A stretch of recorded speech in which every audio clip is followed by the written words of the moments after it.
morning out here. Look at that sunrise. Isn't that gorgeous? It's orange now, but it was pink earlier.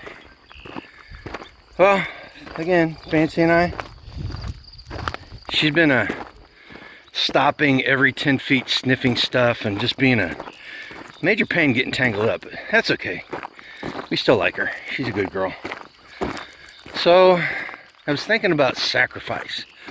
So reading an article, and they were talking about President Trump, and they point. See, there she goes.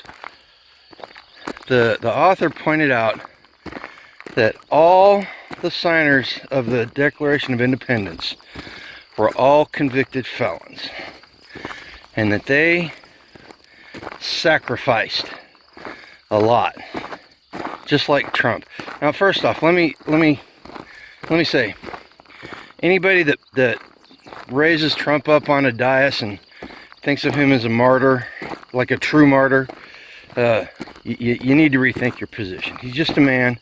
Now, admittedly, had he not decided that he was going to disrupt the plans on globalization and taking away our freedoms, he would not have been charged. They wouldn't even thought about those crimes. Nobody ever would have known about him had he not gotten in the way of the leftists. And he's just a man. No single man can save us. It's going to be we the people, not Donald J. Trump or anybody else. All right? And anybody that compares him to Jesus, I've seen some memes like that. That's man, you're treading on some very shaky ground there, guys. Anyway, sacrifice. You know, I'd like to think that I sacrificed quite a bit in standing up for my morals. I mean, I've been pretty vocal about it. The simple fact is, you know, there were guys that sacrificed a lot more than I did standing up for their morals in 2020, 21, 22. You know, we met that young man down in Oklahoma who was kicked out of the Army. Something like 1,700 soldiers and about 3,200 Marines. I don't know how many in the Navy and the Air Force, but I know they got released from service too. Those guys gave up their livelihoods. And then there's a bunch of guys like me that quit their jobs out of protest, and the only difference between me and them is I've got a platform and I'm kind of vocal about it, and I'm sharing the story and trying to motivate people so more people will stand up for their values. That's the only difference between us and them, you know. And then I look at, you know, I anytime I do a video where I talk about my faith, I get nasty or deriding comments about it. And I delete most of them. I reply to some of them just so I can, you know, maybe educate. Hopefully somebody reads it and sees how bad these anti-Christian people are and how hateful they truly are. Not the loving, kind individuals they make themselves out to be. But the fact of the matter is, as a Christian in America, I'm not persecuted a lot. No, by any measure, I'm not persecuted. You know, there's a magazine called Voice of the Martyrs, and it talks about modern day martyrs. You know, people in Africa are dying for their faith. People in India, you know, Southeast Asia, Middle East, Europe, they're dying for their faith because there are evil people out there that wish to crush Christianity. You know, the simple fact is, it's coming here. That type of persecution is coming here, and I'm not just talking about a religious persecution. I'm talking about political and culture. We're already seeing it in a soft form, honestly. You know, the founding fathers, you know, the people that signed the Declaration of Independence, you know, they pledged their sacred honor and their fortunes and their lives if need be, and to a man they all suffered to some extent, some far worse than others. They lost their homes, they lost their businesses, they lost their fortunes, they lost sons to the cause, they lost wives, children, you know, truly sacrificing for what they believed in. You know, and I look at our culture today. You know what sacrifice is to some people? That they can't get their Starbucks. They're sacrificing their Starbucks because the economy's so bad, or they can't go shopping or get their nails done, or they can't buy a new boat when they've already got one. You know, that's to a vast majority of Americans, that's what they consider sacrifice. You know, and they haven't, we as a culture and as a country, we haven't seen true sacrifice. You know, there are those in the country that have sacrificed. They sacrificed a lot. You know, we got basically two generations of young men and women that sacrificed their youth, their bodies, you know, their friends. They sacrificed those for what they believed in. You know, now as far as what they believed in, that's a topic for another video. Maybe I'll do that one day. It's probably going to happen sometime around 4th of July, to be honest with you. But you know, we as a people don't really sacrifice a lot. You know, the only thing that makes me different than some of the people as far as the standing up against the COVID jab, it's you know, it's not that I'm better than anybody else. I have been accused of that. I have been accused of, when I start talking about it, I have been accused of thinking that I am better. The only thing different about me and a multitude of other people is I was a little bit more forward thinking. And because of that forward thinking, I was able to make decisions that other people didn't have the luxury of making. Right? So sacrifice comes at a cost, and if you understand that we are going to have to truly sacrifice down the road, you know, in the coming future, due to the inequities of lesser men and people who are evil and want to have power over our lives that they should not have, and they want to destroy our way of life, we're going to have to sacrifice. And so you can sacrifice when the time comes and be totally unprepared for it, or you can be forward thinking and make the sacrifice when it comes, and it's going to come. You know, not to be a doomsayer, not to be a black pill, it's going to come. You know, between their complete desire to control our every being, every bit of our existence, to the point that they want to dictate how we think and address people when they're not in our presence. How crazy is that? That's tyranny. That's tyranny. You know, but the destruction of our economy, to globalize it and put it under the control of unaccountable people, you know, bureaucrats, centralized planning, all that, to their desire to get us into a world war, which is going to happen.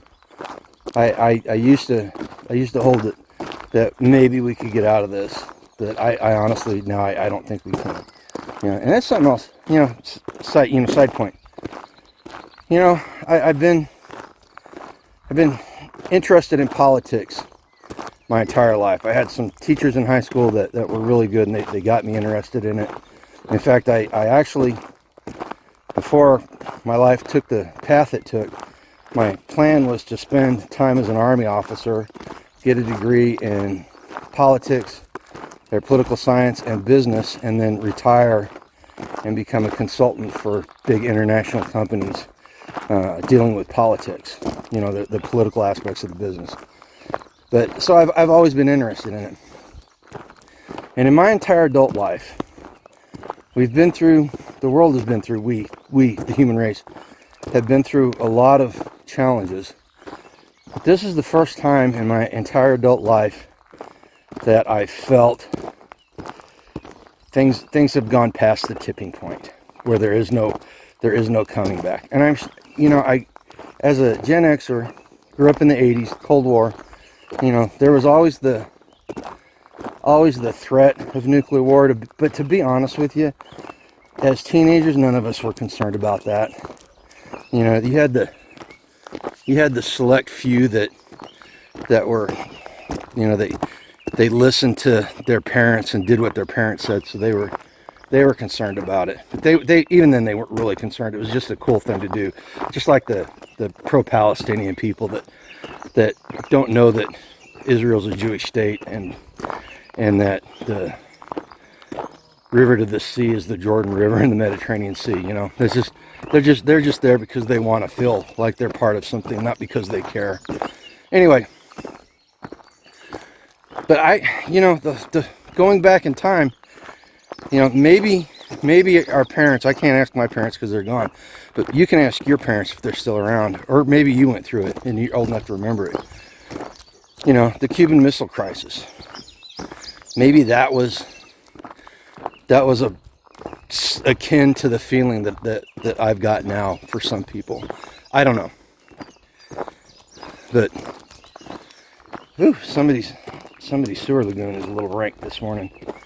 Anyway, you know, so I guess what I'm trying to say on that point is, you know, I think we've reached the cusp of human history where the inevitability, if you will, of something bad happening is kind of coming home, and there's no denying it.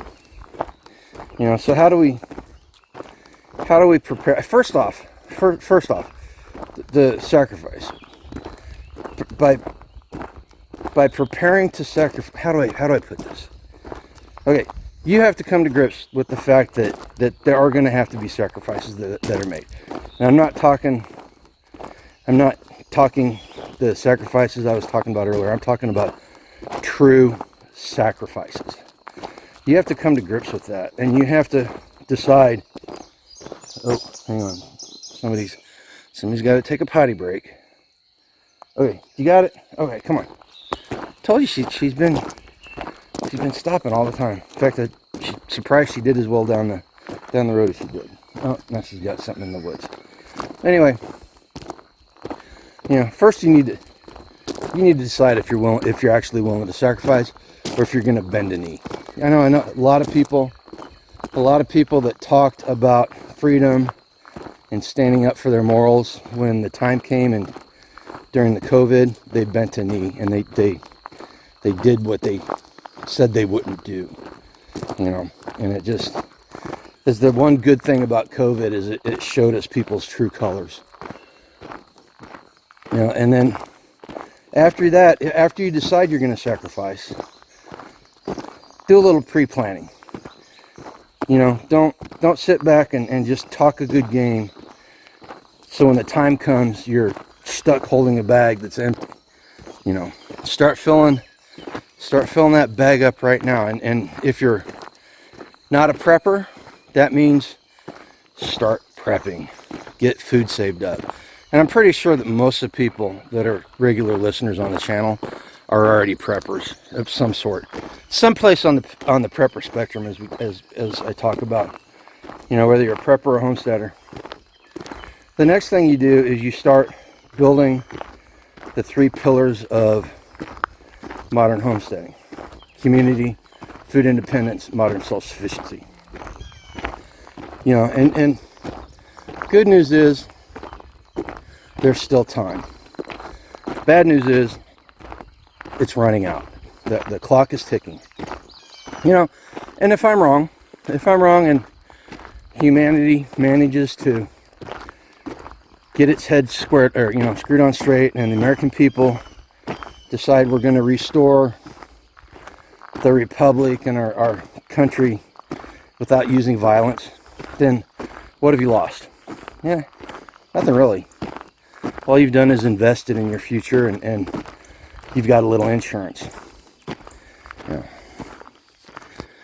But if not, you risk losing it all, like many of the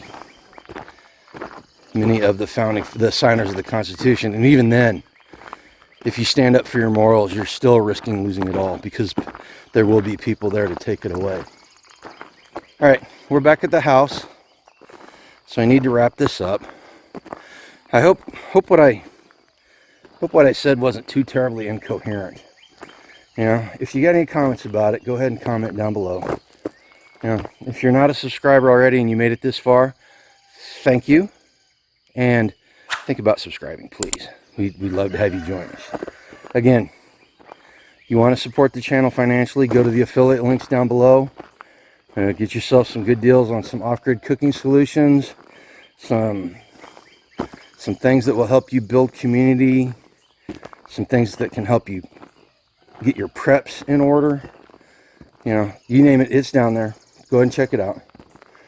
And most importantly, like I say every day, I want you guys to go out and live a life done free and understand all the repercussions of doing that. All right, you guys take care.